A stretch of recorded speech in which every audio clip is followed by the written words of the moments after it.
Salut, je suis Salah Berkani, l'enseignant des SVT au collège Ahmed Rachidi à Tétouan au Maroc.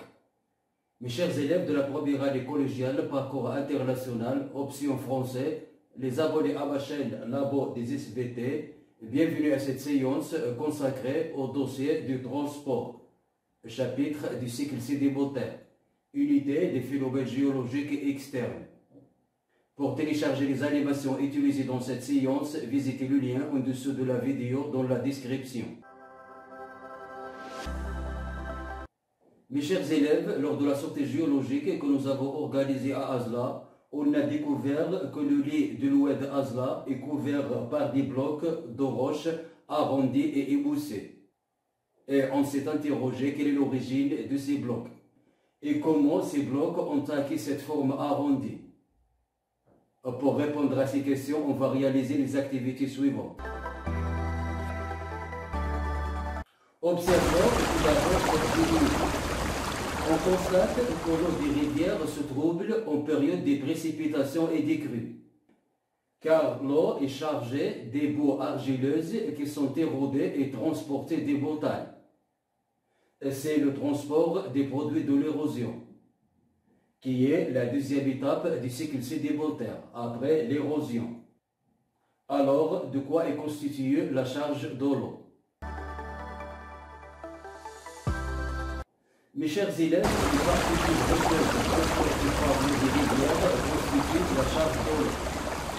Observant le profil d'une rivière depuis son lit jusqu'à la surface, on constate que cette charge est de trois formes.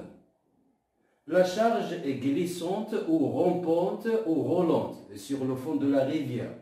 Il est constitué par des particules de grande taille, et qui sont des blocs, des galets et des graviers, et qui sont poussés par la force de l'eau.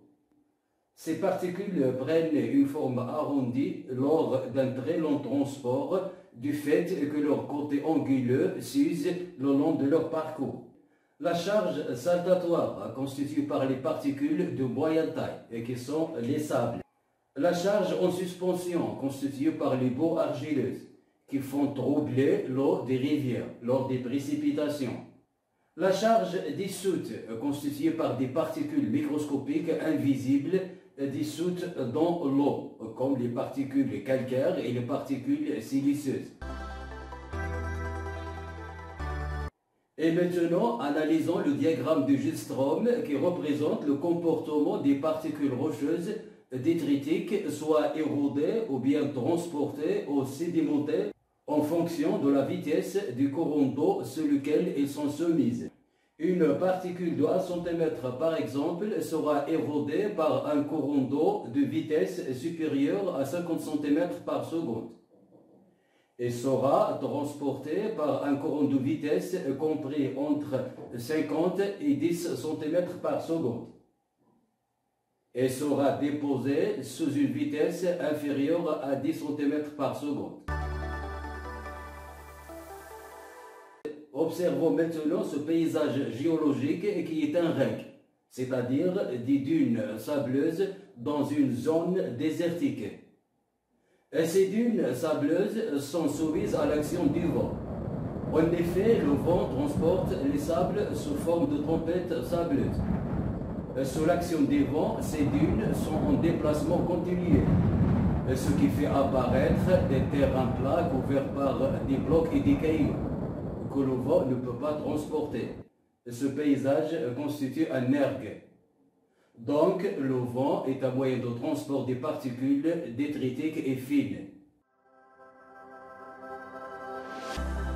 Et maintenant, dans cette activité, on va comparer les sables transportés par les eaux et les sables transportés par le vent. Lorsqu'on observe du sable côtier, c'est-à-dire près de la zone des barrés, on constate que ces grains sont de forme émoussée du fait que ces grains sont usés lors de leur transport et d'aspect luisant car ils sont bien lessivés par l'eau. Et lorsqu'on observe les grains de sable dunaire, c'est-à-dire transportés par le vent, on constate qu'ils ont une forme arrondie du fait des chocs qu'ils ont subis lors de leur transport, mais ne sont pas luisantes. Mes chers élèves, on est arrivé à la fin de cette séance. La séance prochaine sera consacrée à la sédimentation, qui est la troisième étape du cycle sédimentaire. Je vous invite à vous abonner à ma chaîne et comme j'attends vos observations pour améliorer ces productions pédagogiques. Merci et au revoir.